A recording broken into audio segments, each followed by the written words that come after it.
Okay, ladies and gentlemen, reka nongere bashimire cyane amakipe yose akaba asesekanga kuri Kigali Pele Stadium. Iyo ngiyo ni ekipe ya Kiyovu Sport de Mumena ndetse na Rayon Sport nayo ikabiciyeho ku ruhande nayo tayari ngayo amakipe yombi kabisa akaba hasesekaye neza cyane anga kuri Kigali Pele Stadium. Hanyuma rero abangana kuva kone ikipe ya Kiyovu Sport nubundi ngaba abakinyi baye bose neza cyane bose barahari ko bagenda basohoka ndade nkwereke yitwa Jihadi akaba umukinyi nawe akamaze kugenda asohoka nubundi muri rusange abona abakinyi b'ikipe ya Kiyovu Sport de Mumena. Hanyuma nanone nubundi muri rusange nabwo reka tukwereke kwane ikipe ya Murera nabwo uko gahunda zose zimeze neza cyane kabisa yitwa Ishimwe Prince va muri Rayon Sport kabisa akaba ashinzwe security ibintu byose kabari amahoro. Idrissa Kuyate arimo arasenga ameze neza cyane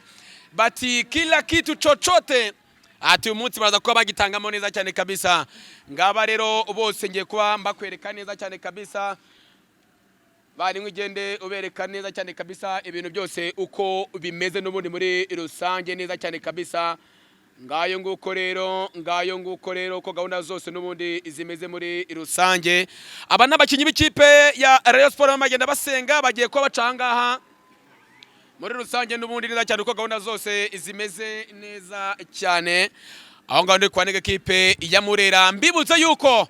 ndaza kukanya gato mubwe nagahimbaza musiki bagiye bashyirirwaho kugira ngo ibintu byose bibe ari amahoro hagarara neza cyane abakinyi bose kugira ngo ugende babona banakatanga bahita bagenda neza cyane ibintu byose ari amahoro. Legend Ishimwe Fiston bikoye ewan banze guhera ku muvandimwe kabisa akitwa Jean Paul akariwe driver equipe ya Rayon Sport ya team manager Delphin nawe akaba sose neza cyane kabisa driver Jean Paul akameze neza cyane kabisa. Hanyuma rero muri sanje kaduhere ku ubakinyi yitwa Youssou Diagne Legend Ishimwe Iradukunda Pascal hanyuma yitwa Azizi Basane Kulanya the Badman one of the best hanyuma yitwa International Adama Bagayogo akaba yitwa Pavel Enzila meze neza cyane kabisa. Kit manager nawe akamaze kugenda asohoka muri cyanavuga ati gahunda zose zimeze gute kabisa yitanwa ntarindwa Aimable Niyonzima Olivier Sef aka Kamba na Loho akamaze ko basesekara kabisa nawe arahabaye neza cyane kabisa. Yitwa Selmogo Ali Omar team captain muri uyu mwaka kwa ikipe ya Rayon Sport yitwaye Yves nawe akaba asohotsemo neza cyane kabisa. Hanyuma undi yitwa Musole Prince yitwa Mayeso Tambwe Gloire Lishari akaba ameze neza cyane kabisa. Habimana Yves Super Striker Ishimwe Fiston the Badman uyu munsi ngagiye gutsinda mu mwakire yitwa Bigirimana Abed Cindy Polo Jesus arahari Nshimiyimana Emmanuel Kabange umungu kuva mu karere ka Muhanga bose bakamize neza cyane kabisa. Ngwino tugende tubakurikirana cyane cyose tugende mbakwerekana cyane uko gahunda zose n'ubundi ziba zimeze n'ubundi muri rusange. Hanyuma bakabagiye kuri vestiaire ku ruhande aho bagiye kuba bakurikirana match nayo mu kanya gato igiye kuba inarangira abakinyi bose ngaba bameze neza cyane kabisa bazanye na mupiga picha kimataifa Delphin nawe harari yitwa Tony Kitoga mukinyi umeze neza cyane kabisa nawe akaba ahasesekaye my brother hanyuma ngaba abandi bakinyi n'ubundi bose barahari kabisa yitwa Asman kunyogoshoye neza cyane kabisa Idrissa Kuyate hanyuma abandi bakinyi no barahari kabisa bose bameze neza cyane ibintu byose kabari amahoro n'ubundi muri rusange ngaba rero ari nako nsuza drive meze neza cyane ibi ni amahoro ufite morale. Hanyuma rero ni ikipe ya Mureka imaze kuba ihasesekara neza cyane kabisa abakinyi bose bamaze kuba bahagera. Hanyuma icya kabiri nakubwira baje gucakira n'ikipe yitwa Kiyovu Sport ni match ya mbere kwa ikipe ya Rayon Sport bagiye kuba bakina muri no championnat cyangwa se mu mwaka w'imikino 2025-26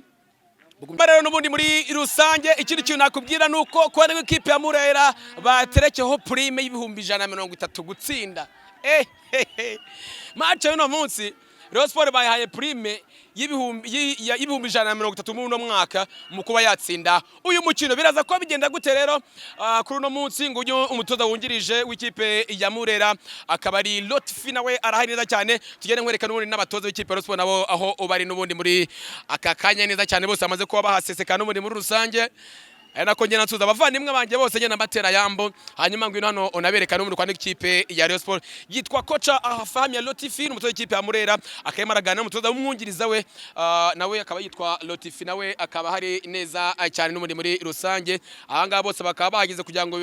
iyi match no munsi ze kuba igendamo neza cyane kabisa ariko nago byoroshye n'umundi muri rusange ese match no munsi iraza kubigenda ite Rayon Sport ndetse n'ikipe ya Kiyovu Sport nawe akaba agiye muri vestiaire n'umundi muri rusange ngaba rero abakinnyi amutoza ikipe ya Rayon Sport n'umundi muri rusange kocha Famia Lotifi ndetse n'umutoza wungirije bose bakamaze kugenda bahajya n'umundi muri rusange ngira ngo rero nibyo ngibyo reka bashimire cyane ubundi mukomeze kugenda mererwa neza cyane byose bari amahoro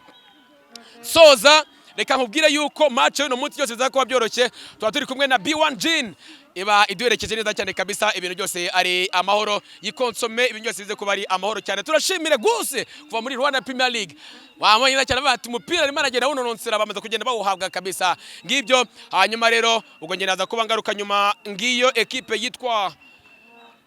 Agari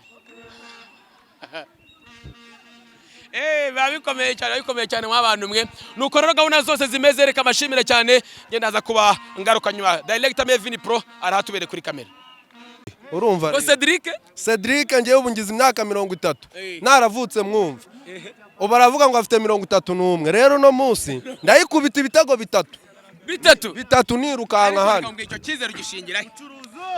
kuri radio bansenyera kuri radio ngo ntaga abayobozi banje bumvikana urumva ngo niki ariko biriya nibyo abayobozi tw'ikipe yacu irakomeye Asumana aratsinda ibitego 2 harimo n'icya penalty turi kujyana Asumana atsinda ibitego 2 harimo n'icya penalty aratsinda ibitego 2 harimo n'icya penalty urumva penalty rero niyo mpamvu vuga ngo abayovu nibashake bataha kare twaravuze ko tutazabaha amafaranga ariko twayabaye no munsi rero ngiye ngomba kugarika umuyovu uno munsi nkazamuka nkamanuka mu biryogo nkagenda nkahafata bagahita hanyuma ni mudatsinda Kiyovu habiki 11 n'abazungu nitudatsinda Kiyovu sobwa niki cyatuma tutayitsinda we nyine ni mutayitsinda wallahi Kiyovu turayitsinda ibitego biri hejuru ya 3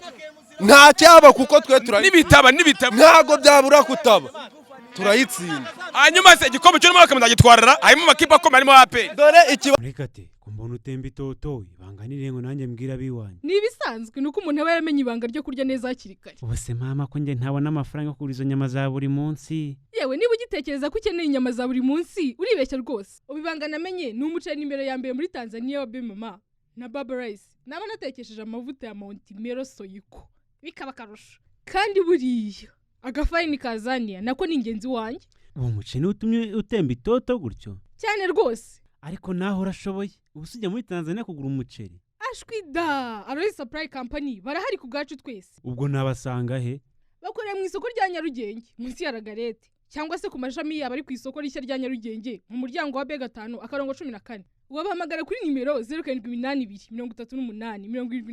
76 cyangwa se kuri 0782 35 84 78 ndetse nikabuga kwa Maisha wahamagara kuri 0782 55 59 99